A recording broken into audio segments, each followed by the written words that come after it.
এমনিতেই দাম বেশি ছিল, গেল ২১শে সেপ্টেম্বর ভারতে ইলিশ রপ্তানির খবরে দামে আরও হাওয়া লাগে। এদিকে প্রজনন মৌসুম সামনে রেখে ১৩ অক্টোবর থেকে ইলিশ ধরার ওপর ২২ দিনের নিষেধাজ্ঞা শুরু হবে।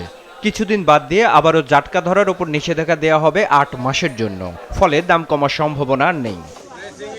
ব্যবসায়ীরা বলছেন প্রতি কেজি বড় ইলিশে ১০০ টাকা আর ছোটগুলোতে ৫০ থেকে ৭০ টাকা বেড়েছে। ইলিশের দাম আগের চেয়ে একটু বাড়ছে, ২০ টাকা, কোনোটা ১০০ টাকা মাছ বুঝছে।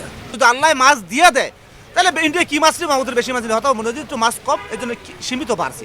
মাছের আমদানি বেশি থাকে নদীতে, তাহলে আশা করি বাড়বে না। বাজারে ইলিশের দাম বেশি বলে সাধারণ ক্রেতা ভোক্তারা ক্ষুব্ধ ও হতাশ।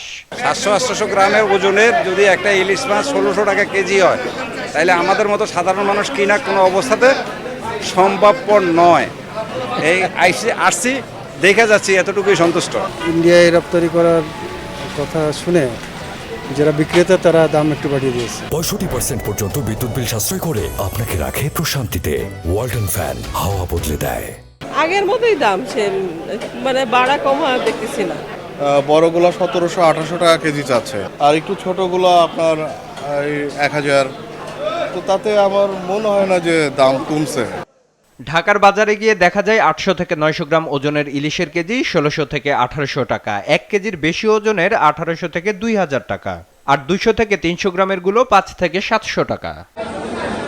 এদিকে মাছে আর দামে হেরফের আছে কিনা জানতে আজ দুপুরে চাঁদপুর মাছঘাটে অভিযান চালিয়েছে ভোক্তা অধিদপ্তর। এ সময় এক ব্যবসায়ীকে ৩০০০ টাকা জরিমানা করা হয়। বাণিজ্য মন্ত্রণালয়ের তথ্য মতে ২০১৯-২০ অর্থবছরে ৪৭৬ টন, ২০২০-২১ অর্থবছরে ১৬৯৯ টন, ২০২১-২২ অর্থবছরে ১২৩০ টন, ২০২২-২৩ অর্থবছরে ১৩৯১ টন এবং ২০২৩-২৪ অর্থবছরে ৮০২ টন ইলিশ রপ্তানি করা হয়।